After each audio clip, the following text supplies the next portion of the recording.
Portanto, o dia de hoje nos revela uma surpresa aí. Ao invés do Alexandre, nós temos a Jaqueline Sobral, quem divide o dia a dia comigo aqui na área de comunicação e artes. Então, aproveitem a Jaque. Espera aí que agora eu vou ler aqui a respeito da Jaque.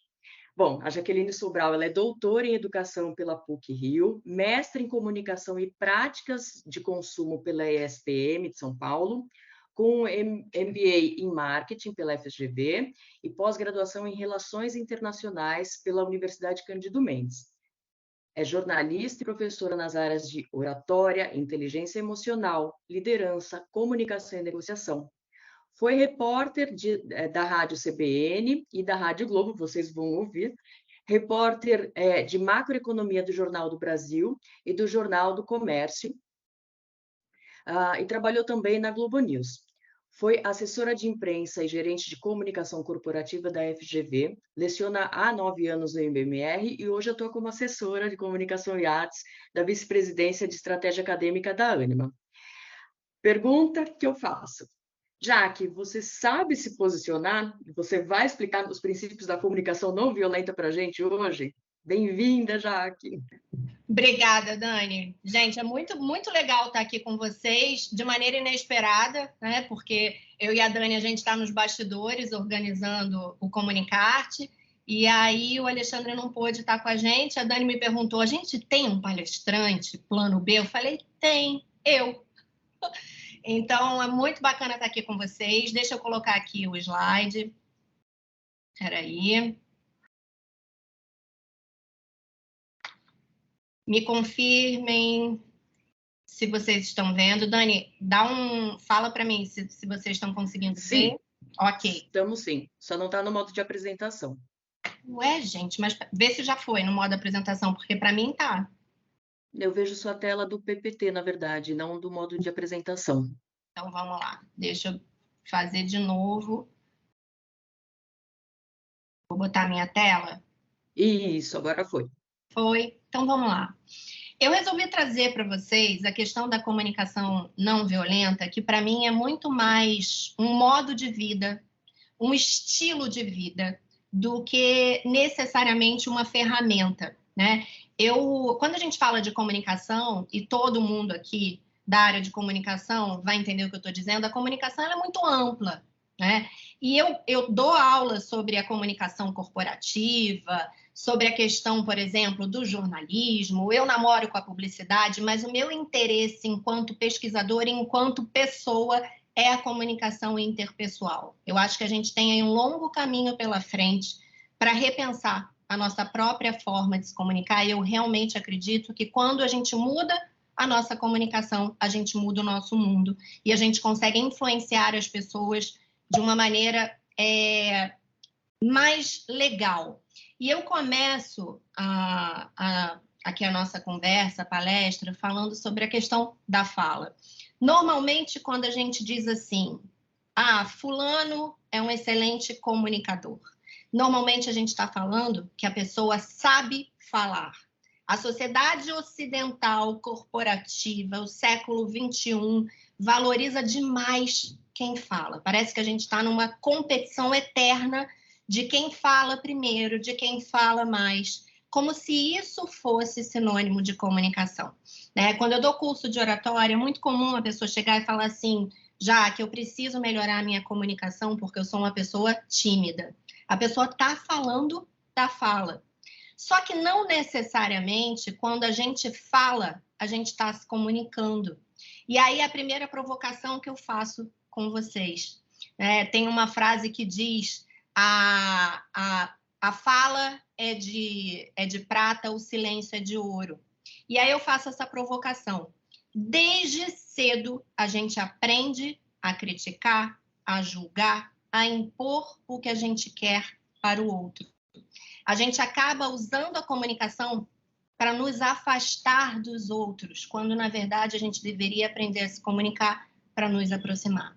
E aí começam todos os problemas. Começam os problemas em casa, começam os problemas nas organizações, porque a gente tende a achar de maneira errada que falar é igual a se comunicar. Que escrever um texto no WhatsApp é se comunicar. E esse que é um grande problema. E eu fui durante, talvez, acho que eu fiz a mudança há uns 5, 6 anos, porque eu realmente acreditava que se eu falasse primeiro, que se eu falasse mais alto, que se eu ganhasse uma conversa, eu realmente estava me comunicando. A minha vontade era de ganhar. Só que se você interage com o outro querendo ganhar, é porque você quer que o outro perca. E aí é que está a grande questão. Eu faço terapia há 19 anos, eu acho que eu nunca vou receber alta, né? Acho que nem é esse o intuito. E eu venho, ao longo dos anos, buscando formas de autoconhecimento, repensando a minha maneira de interagir com os outros, lendo muito, estudando muito, e realmente eu fui vendo que dava para fazer diferente. Esse modus operandi de eu vou falar absolutamente tudo que se passa na minha cabeça, eu brincava, eu dizia que eu era adepta do sincericídio e achava graça disso, sincericídio. Só que a própria palavra, na brincadeira a gente tem uma questão de verdade. Eu fui vendo que eu não ganhava, no final das contas, absolutamente nada com essa verborragia, né? Com essa forma de falar aquilo que eu penso na hora que eu penso e dane-se o mundo. Eu fui vendo que esse mundo acabava me afetando, justamente porque eu afetava o mundo. Então, eu comecei a repensar a maneira de me posicionar diante do outro. E é isso que eu trago aqui para vocês hoje. A gente precisa, de fato, repensar essa comunicação. Claro que quando há pessoas, há conflito. Outro dia eu estava ouvindo um podcast em que uma psicanalista diz que para psicanálise o relacionamento qualquer relacionamento é um grande mal-entendido.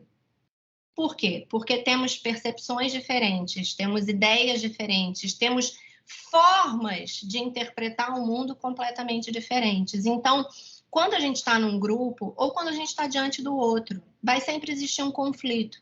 E eu chamo a atenção de vocês que o conflito em si ele não é ruim. O conflito são percepções diferentes, ideias diferentes. O problema é como a gente lida com esse conflito. Porque se eu estou diante do outro, poxa, eu tenho a possibilidade de tentar entender o mundo sob a percepção do outro, de aprender com o outro e também de ensinar para o outro, de trocar. Só que como nós estamos tão focados em falar, a gente normalmente só espera o outro respirar e às vezes nem isso, a gente já interrompe, porque a gente já tem um script na cabeça. A gente já chega, por exemplo, para uma conversa mais delicada, mais difícil, com o roteiro todo pronto, incluindo o outro, sem avisar para o outro. Quantas vezes a gente responde ao outro sem que o outro tenha feito uma pergunta, porque a gente já botou no script, a gente já botou tudo ali na cabeça, e com isso não tem espaço para, de fato, fazer esse outro nos influenciar e vice-versa. E aí surgem as discussões. A discussão é a parte ruim do conflito.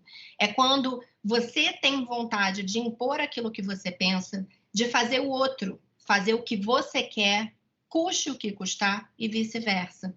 E quantas vezes essas discussões elas são desenvolvidas ao longo do dia sem que as pessoas façam gestos violentos, sem que haja grito, porque a violência, e esse é um outro ponto, a violência ela não necessariamente inclui gritos, inclui gestos agressivos.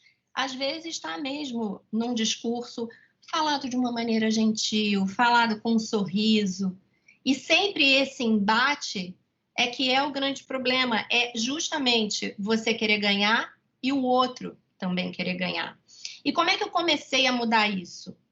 Desenvolvendo a minha consciência. E eu brinco que a minha consciência é como se fosse um drone.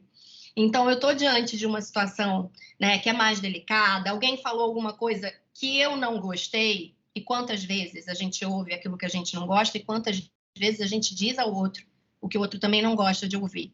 E aí eu tenho esse drone chamado consciência, que ele imediatamente sai de dentro de mim e se posiciona de uma forma que eu consiga olhar aquele cenário como se eu não estivesse ali.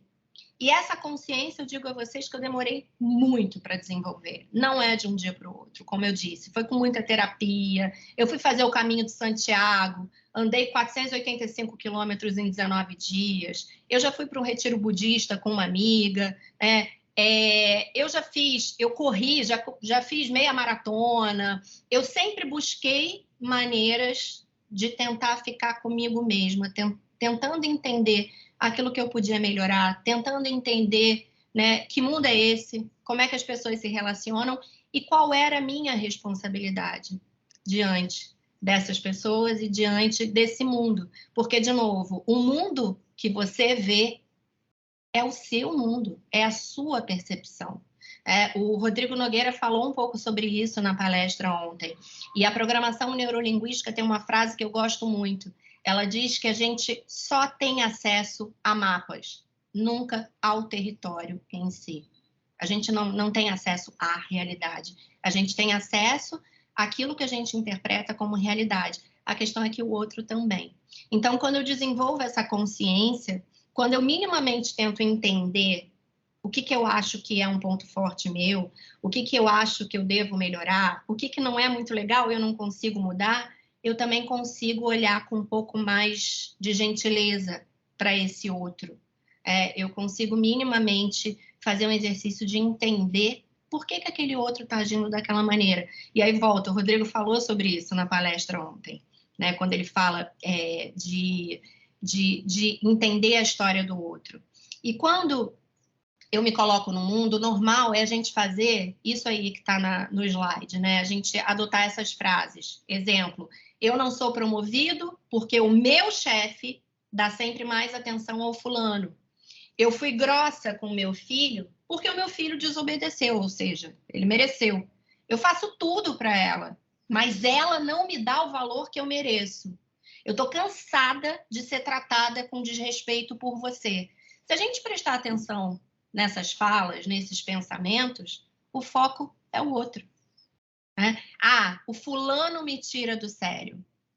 Será que o fulano tem tanta força para te tirar do sério? Por que a gente fica o tempo todo martelando na ideia de que existe um culpado e que esse culpado é o outro? É um pensamento extremamente narcisista, né? Eu sou a vítima do mundo. O mundo não me entende. Será que você é tão importante assim para o mundo inteiro se mobilizar para agir contra você? Tem um livro que não é nada acadêmico e que eu gosto muito, que é A Sutil Arte de Ligar o Foda-se. No livro, o autor diz isso. Uma pessoa que se acha a vítima do mundo e a pessoa que acha que nada vai acontecer com ela porque ela é a pessoa especial, é o mesmo lado da moeda. São pessoas que se sentem muito importantes para o mundo, porque não dá para ser a vítima do mundo, também não dá para achar que você é tão especial que nada vai acontecer com você.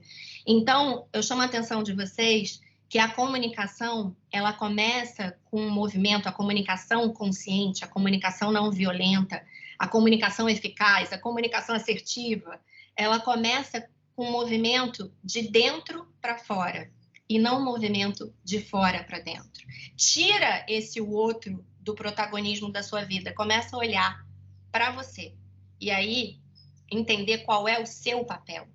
Não é culpa, é a sua responsabilidade, é diferente. E aqui eu trago para vocês, né, para a gente não ficar numa discussão muito etérea, muito teórica, um exemplo que pode se passar em qualquer organização, para a gente entender um pouquinho mais na prática. Então, digamos que João e Maria trabalhem numa empresa e a empresa está decidindo neste exato momento se muda o sistema, o software que sempre usou, ou se permanece com esse software. E João e Maria têm uma posição oposta, tá? O João, e aí os dois não entendem de comunicação não violenta, não trabalham a consciência, simplesmente chegam na reunião com o seu gestor e simplesmente põem para fora aquilo que passa na cabeça deles naquele momento. Então, João diz assim, isso na frente da Maria, a gente precisa mudar o sistema, porque o sistema é ultrapassado, é lento, mas a Maria não escuta. A Maria só quer o que é melhor para ela e não pensa na equipe. Maria escuta aquilo e diz: a gente trabalhou muito para implementar esse sistema e o João só quer que a gente mude para o novo software porque ele não estava aqui desde o início. O embate se instalou. E aí, se a gente analisa um pouquinho, né, a fala do João, o João diz: o sistema é ultrapassado, é lento. O que significa ultrapassado e lento? São adjetivos, é um julgamento. O João não está trazendo informação concreta nenhuma. O que significa ser ultrapassado? O que o sistema deixa de fazer que um sistema novo pode fazer? Né? Quando ele diz que o sistema é lento, quanto tempo esse sistema leva e para fazer o quê? São essas perguntas. Tá? E normalmente a gente julga o tempo todo. Para vocês terem uma ideia, a gente leva 5 segundos para julgar o outro, quando a gente conhece uma pessoa. Imagina, a gente está o tempo todo fazendo julgamento e é do ser humano. Ok. Mas como é que a Maria escuta o que o João acabou de dizer? Porque o João ainda diz que a Maria não escuta e ela só pensa no que é melhor para ela e não para a equipe. A Maria escuta a fala do João e pensa: ele está me criticando, eu preciso me defender. Então já começou aí o cabo de guerra.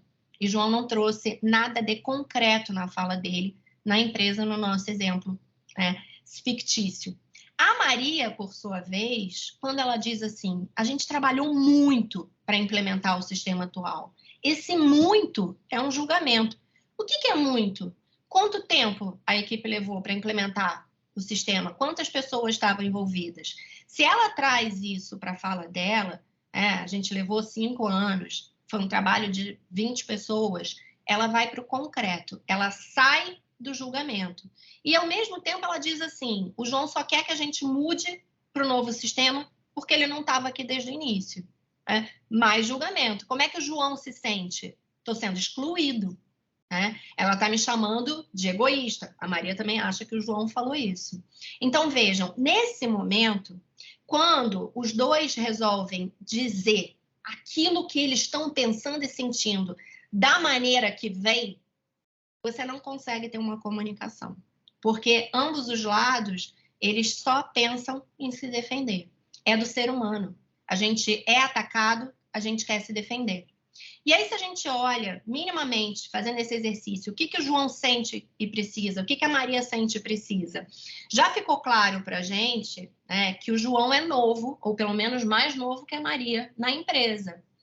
E o João, ele quer se sentir realmente parte da equipe. Quando ele diz que a Maria não escuta ele mostra uma necessidade de ser escutado. Ele queria que a Maria escutasse ele queria que a equipe escutasse ele. E quando ele diz que o sistema é lento, na verdade, ele pesquisou, por exemplo, o sistema, e ele concluiu que o sistema novo pode diminuir em pelo menos 1 hora o tempo que a equipe leva para fazer o seu trabalho.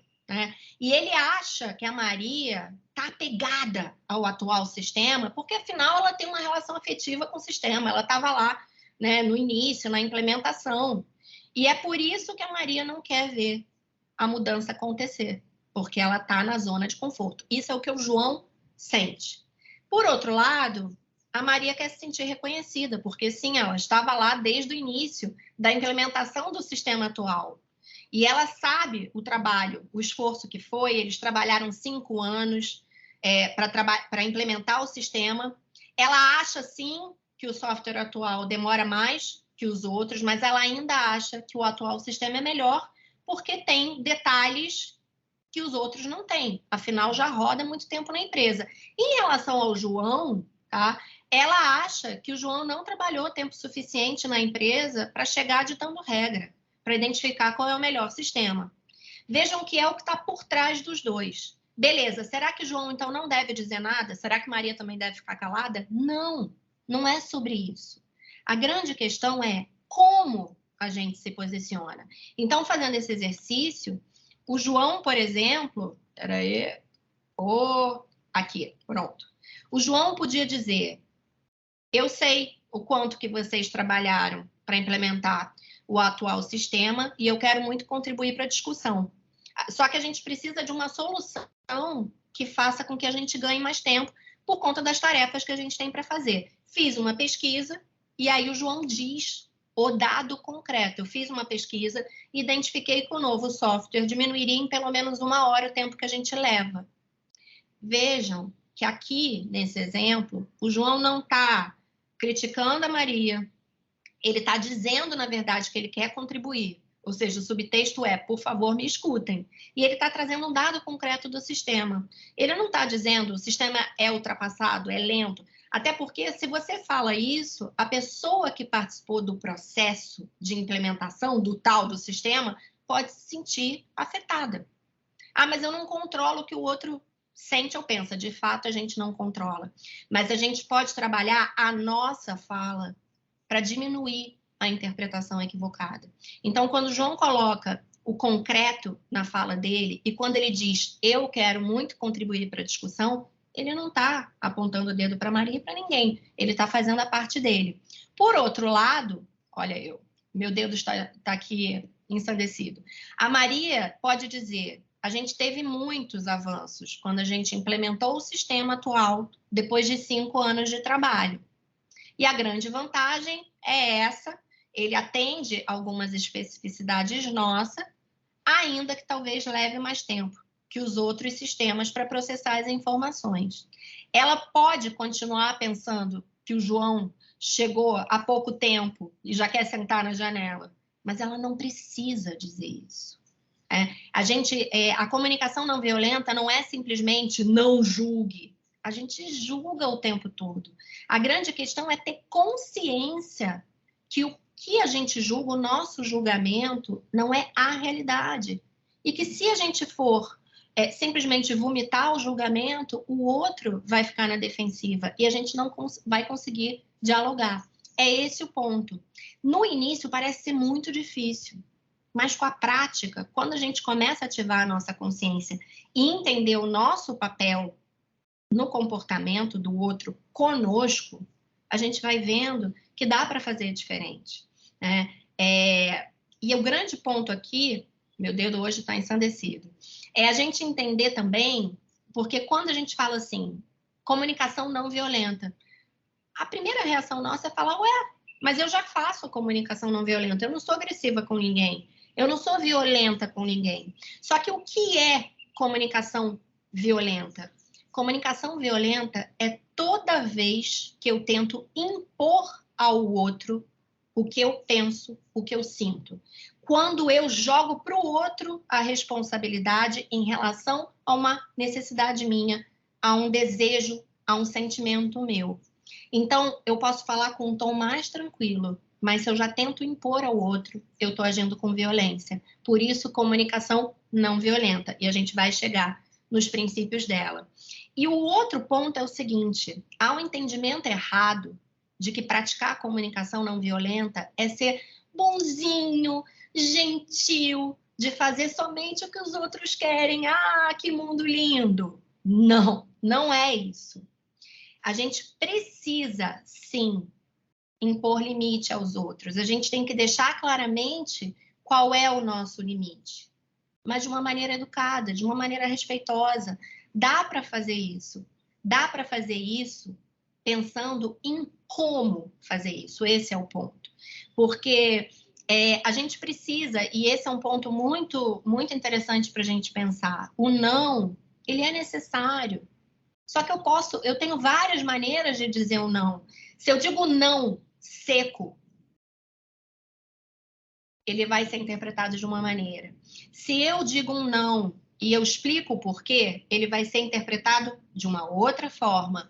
E se eu, em vez de dizer o não, proponho uma outra alternativa, isso vai ser interpretado de uma outra maneira.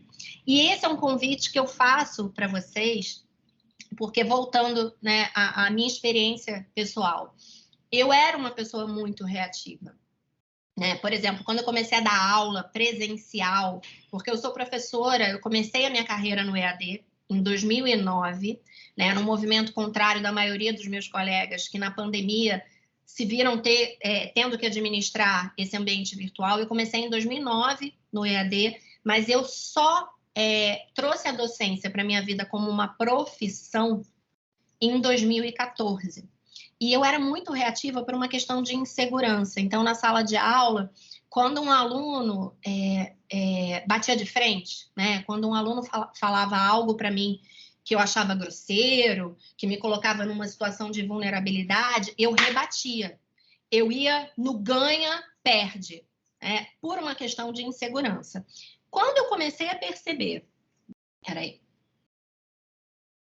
Quando eu comecei a perceber que essa minha maneira de lidar acabava afetando a turma como um todo, e que eu, por mais que eu ganhasse, entre aspas, né, digamos, aquela discussão ali com o aluno, né, por mais que eu ganhasse na hora, eu ficava mal o dia inteiro, eu ficava mexida o dia inteiro, eu comecei a perceber que, no final das contas, eu era funcionária do meu ego. Era o meu ego que falava mais forte. Porque eu pensava assim, como ele ousa falar comigo dessa maneira? E o ego ficava que nem aquele diabinho assim, mostra para ele quem é que manda. Você é quem tem o poder, você é a professora, você é a líder da história. Só que eu ficava mal. E aí eu comecei a perceber que eu, de fato, estava a serviço do meu ego. E aí eu brinco que o meu ego é um leão. Eu comecei a perceber que eu poderia ter uma relação diferente com esse meu ego. Eu poderia baixar um pouco a bola e ainda assim dizer um não. Eu era, naquela época, eu tinha fama de ser exigente, eu continuo tendo a fama de ser exigente, eu acredito que tem aluno meu aqui na palestra, eles podem confirmar, só que hoje eu mudei a maneira de cobrar, de estabelecer os limites, e isso não só na sala de aula, mas na vida como um todo. Então, é possível, sim, você mostrar o seu limite, você dizer isso aqui não está legal, de uma maneira respeitosa, de uma maneira educada. É isso que prega a comunicação não violenta. Porque e aí eu volto para o início da minha fala, a sociedade ocidental prega que um bom comunicador é aquele que fala bem. A fala é parte fundamental da comunicação, mas sem a escuta, a fala não é nada. E existe uma diferença entre ouvir e escutar. Eu estou numa reunião, meu ouvido está captando o som que sai da voz daquela pessoa, mas eu posso estar fazendo uma outra coisa. E se alguém me pergunta, o que a fulana falou? Eu não sei reproduzir porque eu não estava aí escutando. Quando eu consigo administrar o julgamento, quando eu realmente me predisponho a estar ali presente, com foco no que o outro está dizendo, eu consigo escutar. E quando eu escuto, eu consigo minimamente entender quem é aquela pessoa. E eu consigo alterar o meu discurso para que o meu discurso, de fato, chegue no outro com uma interpretação menos equivocada. É esse o ponto. A escuta precisa ser valorizada. E a gente não dá atenção para a escuta. Porque a gente vive num excesso de informação, porque está todo mundo com estafa mental. Só que a gente precisa fazer um esforço. Porque a tecnologia ela é fantástica. A gente está usando a tecnologia neste exato momento. Mas a tecnologia em si não faz muita coisa. A gente precisa realmente olhar esses princípios básicos da comunicação. E a comunicação não violenta, ela trata disso, né? É você ativar a sua consciência, é você trabalhar o seu modo de interagir com o outro com respeito e pensando nas suas necessidades e nas necessidades do outro. E aí eu trago para vocês o Marshall Rosenberg, que desenvolveu a comunicação não violenta. Ele diz que todo ser humano tem necessidades básicas. Quem já estudou gestão, já deve ter estudado a pirâmide de Maslow, né? Até lembra, mas é diferente, porque o Maslow estabelece uma hierarquia. O Rosenberg, ele já coloca essas necessidades lado a lado, tá? E o Maslow é muito criticado porque essa hierarquia é altamente discutível. O fato é que ele diz, olha, todo ser humano, Rosenberg, tem necessidade de ser aceito, de pertencer a um grupo, de ter autonomia para tomar as suas próprias decisões. Tem necessidade de ter significado, de ter amor próprio, de ter um espaço de lazer, de poder cuidar do seu físico. Não é ir para academia, não é nada disso, mas é de se movimentar, de ter acesso a um abrigo, de poder beber, de dormir. E existe também necessidade do que ele chama de comunhão espiritual, que não tem a ver com religião, mas de perceber a beleza ao seu redor, de ter paz, de ter harmonia. E ele vai dizer que toda comunicação tem por trás essas necessidades básicas.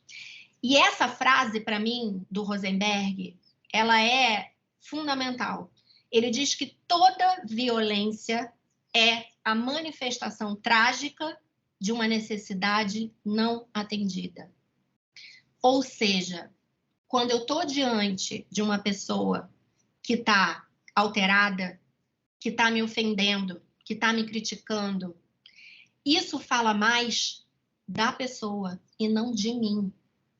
Esse é um ponto que eu quero chamar a atenção de vocês, porque é uma mudança de percepção que faz toda a diferença. Quando antes, a Jaqueline de antes estava diante de alguém que a ofendia, que estava alterada, a Jaqueline de antes queria se defender, queria falar mais alto, queria ganhar. Hoje, quando eu estou diante de uma pessoa alterada, eu sei que a pessoa está com um problema. É a pessoa, é dela. E eu sei conseguir diferenciar o que é meu e o que é dela. Aí vocês podem estar pensando assim, né? Jaqueline, falar é fácil. Sim, falar é bem mais fácil. Mas é possível mudar essa construção. Hoje, quando, por exemplo, e tem acontecido, quando eu estou no trânsito e eu vejo os meus filhos, eu tenho gêmeos de 2 anos, maternidade solo, o que me credencia, inclusive, para continuar trabalhando na minha inteligência emocional. Quando eu estou buscando os meninos na creche, é uma ladeira, e vira e mexe, tem um carro que está querendo descer e eu estou querendo subir. Outro dia aconteceu isso, uma mulher muito alterada, agressiva, veio com tudo, com o carro dela para cima de mim. Mas vejam, não era em cima de mim, podia ser em cima de qualquer pessoa. E se fosse antigamente, eu ia bater de frente com ela, medir força. Hoje, simplesmente, eu olho e falo, é dela. Esse ser de luz que está na minha frente está com problema, coitada. E aí eu respiro e falo, eu não vou me misturar a ela. É uma escolha que a gente pode fazer. Essa é a tal da consciência, dizendo, você escolhe. Claro que tem momentos que a gente não está bem, que a gente acordou torto, a gente já acordou meio irritado, e aí já não é tão fácil ativar a consciência. Tudo bem também. Somos seres humanos.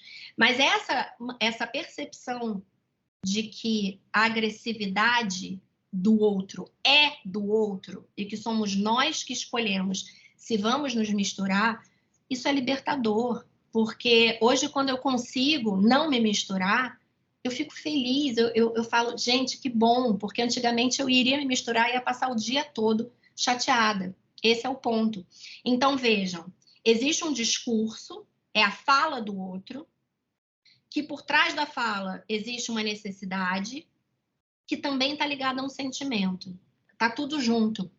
Tá? Então, assim, é muito curioso que durante muito tempo a ciência, a filosofia negou a importância do sentimento, negou a importância das emoções. Hoje a gente sabe que faz parte do processo racional, o emocional. Não dá, gente, não dá para dizer assim, não, agora aqui eu sou só a razão. Não existe. E quando o outro chega para falar com você, e quando você chega para falar com o outro, você está, sim, com a sua emoção ali, e o outro também. E por isso que é difícil, tá? Você se posicionar de uma outra forma, mas é possível. Então, eu volto para aquelas frases que eu coloquei mais cedo. E eu tento reestabelecer a minha comunicação. Às vezes é só uma comunicação interna. Então, em vez de dizer que eu não fui promovida porque o meu chefe dá mais atenção para o fulano, eu tenho que trabalhar para pensar, eu quero ser reconhecida pelo meu trabalho, essa é a minha necessidade. O que eu posso fazer ou o que eu estou deixando de fazer? Em vez de dizer, fui grossa com o meu filho porque ele me desobedeceu, é pensar, eu me senti frustrada com o comportamento do meu filho. E eu acabei sendo grossa com ele por causa disso. Em vez de dizer, eu faço tudo para ela, mas ela não me dá o valor que eu mereço, é refazer, é ressignificar. Eu me sinto frustrada quando eu faço X, Y e Z e eu não recebo um retorno sobre isso. Em vez de dizer, eu estou cansada de ser tratada com desrespeito por você, dizer, nas situações X, Y e Z, eu esperava que você tivesse tido o comportamento W, porque tal coisa é importante para mim. Vejam que é uma mudança de perspectiva, tá? Que é, de novo, não é só para fora, ou melhor, o para fora é um reflexo do dentro, da mudança de dentro. Você precisa ser responsável por você. Você precisa ser responsável por aquilo que você pensa e por aquilo que você sente. O foco tem que ser no que você sente e no que você necessita. Porque aí você consegue se posicionar de uma melhor forma e consegue também perceber o que o outro precisa e o que o outro sente. E aqui eu trago para vocês, então, os princípios da comunicação não violenta. O Marshall Rosenberg, ele coloca nesses 4 passos, mas não é assim, não é cartesiano. Primeiro você faz isso, segundo, terceiro e quarto. Mas a gente coloca dessa forma para a gente entender o que está em jogo. Observação, sentimento, necessidade e pedido. O primeiro ponto é essa questão da escuta. Vamos tentar não julgar o outro. Tentar, porque a gente julga o tempo todo. Mas a gente vai tentar não acionar o nosso pré-julgamento durante o processo da escuta. É um exercício e a gente vai ficando bom nisso. É que nem, por exemplo, quando você resolve correr, você começa a caminhar, depois você vai trotando, até que você começa a correr, tá? Então, é tentar realmente não usar o seu pré-julgamento como definidor. Julgamento veio, você fala, estou julgando, e aqui mentalmente, estou julgando, deixa eu tentar escutar. E nesse ponto, eu chamo a atenção de vocês para a respiração como a nossa principal ferramenta.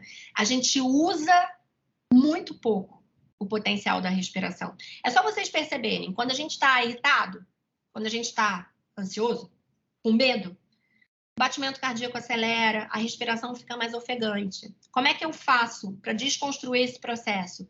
Me obrigando a respirar mais lentamente. Essa é a base da meditação. Quando eu sinto que eu estou irritada e que eu posso falar algo que eu vou me arrepender depois, ou que vai afetar o outro de maneira negativa, eu respiro. É uma ferramenta gratuita.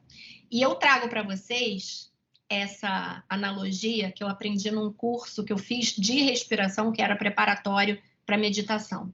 Me disseram nesse curso, eu não esqueci mais, eu gosto de passar adiante, que a nossa mente é como uma pipa. Ora ela está no passado, e aí vem as nostalgias. Eu era feliz antes da pandemia, os nossos traumas. Eu não consigo mais fazer tal coisa porque eu sofri lá atrás. As saudades. A gente reedita o passado. É impressionante. A nossa memória mente pra gente. Incrível isso. Ou a pipa está no passado, ou a pipa está no futuro. Quando eu mudar de carro, eu vou ser feliz. Quando eu mudar de emprego, tudo vai dar certo. Ou as ansiedades. E se eu ficar doente? E se uma pessoa querida que eu amo morrer? Então, a gente está o tempo todo com essa pipa, para trás, para frente, para trás, para frente. Quando, na verdade, a gente precisava focar no quê? No agora. A gente só tem um agora. Faça planos, mas viva no agora. E como é que você trava esse processo da sua mente de ir para trás ou de ir para frente? Com a respiração. Respira. Não é à toa que tem tanto curso hoje de respiração, de meditação, mas você não precisa levitar, não. Não é nada disso. É só respirar. Recebeu aquele e-mail desaforado, eu vou falar agora umas poucas e boas para essa pessoa. Não vai. Você vai respirar. Espera essa emoção negativa acalmar. Você precisa trabalhar a sua mente a seu favor. Não é você que está a serviço da sua mente. É o oposto. E a gente precisa aprender isso. O segundo ponto, falei da observação, né? O segundo ponto da comunicação não violenta é identificar na interação com o outro o que você está sentindo, né? Você está com raiva, você está alegre, o que está vindo Esse é um ponto importante, reconhecer aquilo que você está sentindo. Isso, como eu falei, tá? É um processo contínuo, não é, peraí, deixa eu fazer isso, depois aquilo, é um processo contínuo. O outro ponto é a gente entender essa questão da emoção, porque a emoção é um mecanismo de resposta, é um impulso, não dá para não sentir. Então, assim, se você também tentar abafar internamente aquilo que você está sentindo, não é certo eu estar com raiva. Quem disse que é certo e que é errado? O que não é certo é você colocar as suas emoções negativas para fora, tá? É você simplesmente achar que todo mundo tem que aturar aquilo que você está sentindo. Não, mas você precisa entender, né, o processo emocional. O que eu estou sentindo? E saber, gente, que emoção é uma coisa que vai e passa. Por isso, você não deve responder ou reagir de acordo com as suas emoções. Quando a gente fala de inteligência emocional, é justamente você tentar administrar suas emoções pensando no seu foco, na sua meta. Eu, por exemplo, eu tenho como meta hoje em dia ter paz. Eu prefiro ter paz a ter razão. Essa é a minha meta.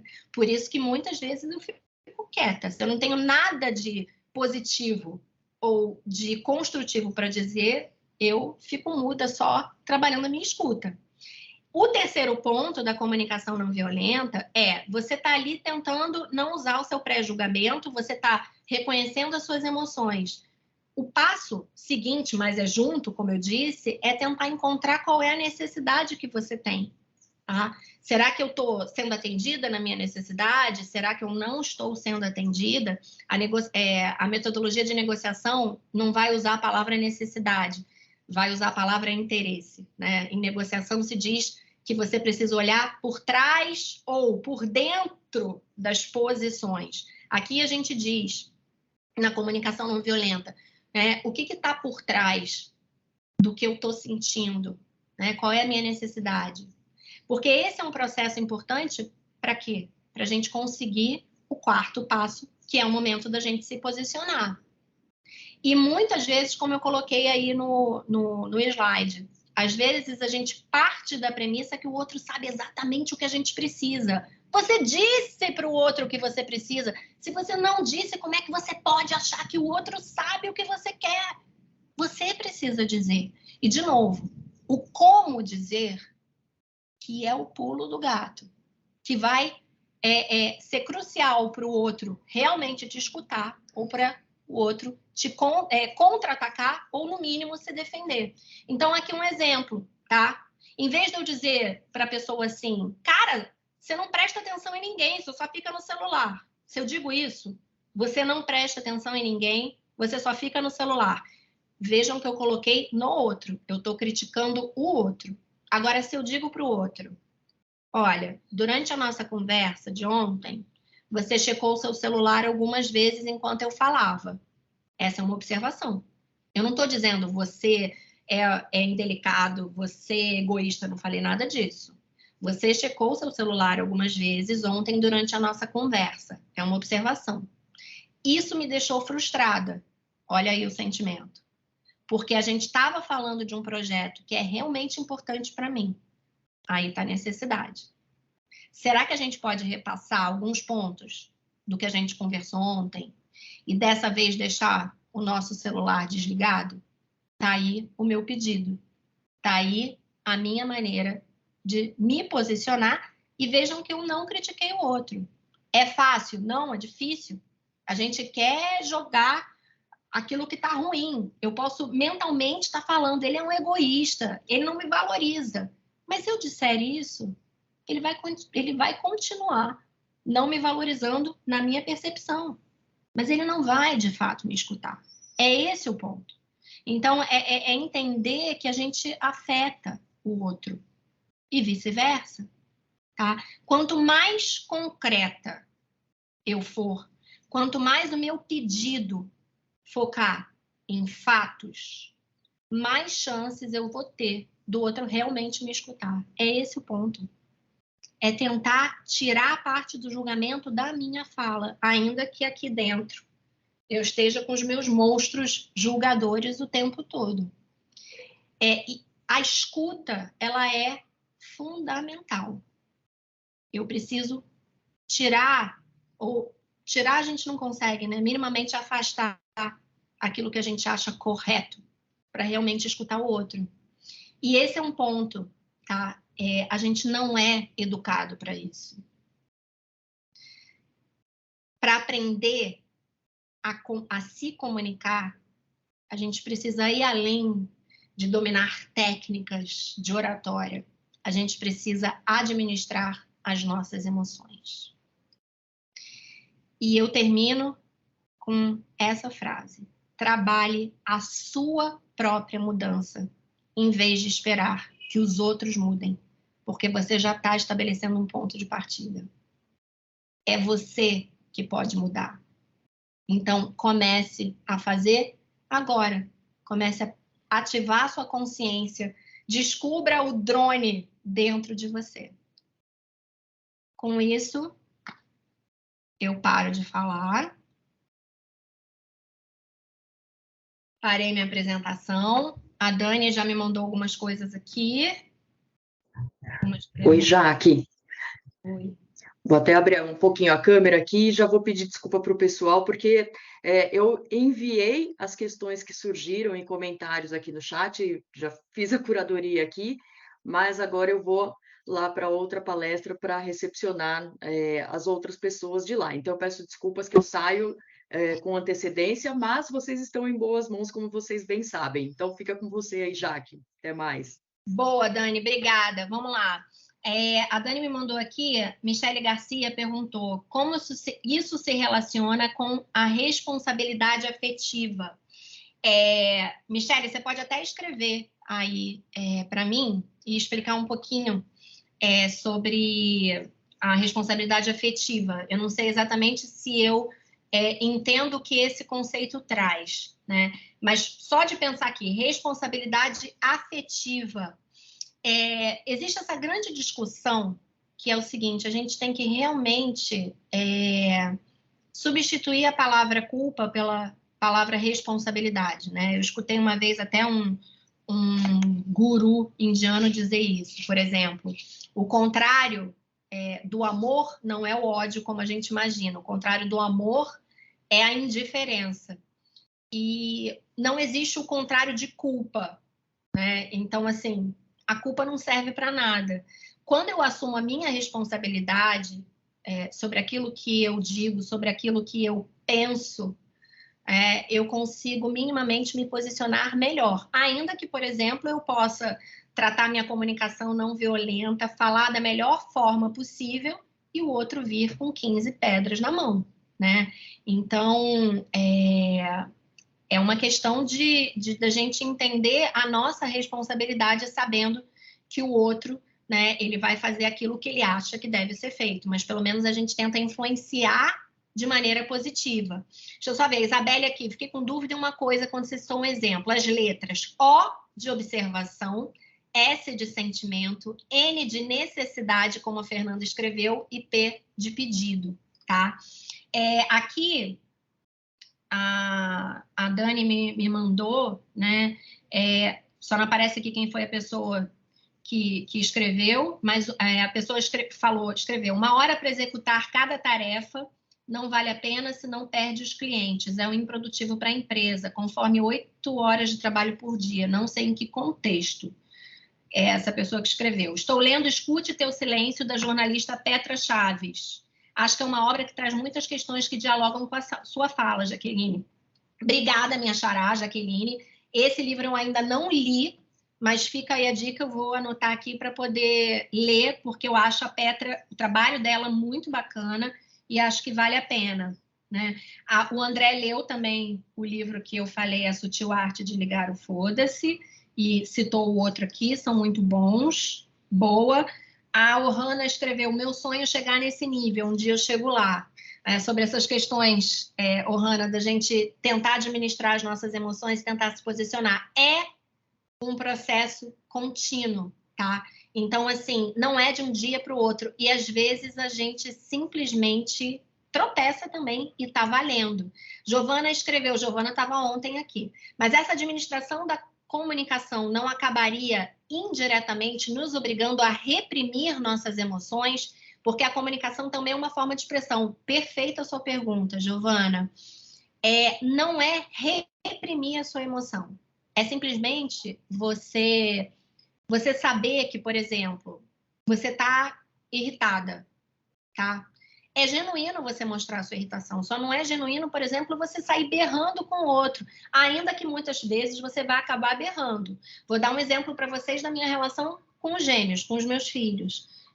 Eu tô ali, às vezes, tentando administrar, mas um vai para a direita, outro vai para a esquerda. Os dois começam a fazer besteira ao mesmo tempo. Tem um momento que eu acabo gritando sem querer, não queria gritar, mas é genuíno, porque eu não consegui reprimir a minha emoção naquele momento. Escapou.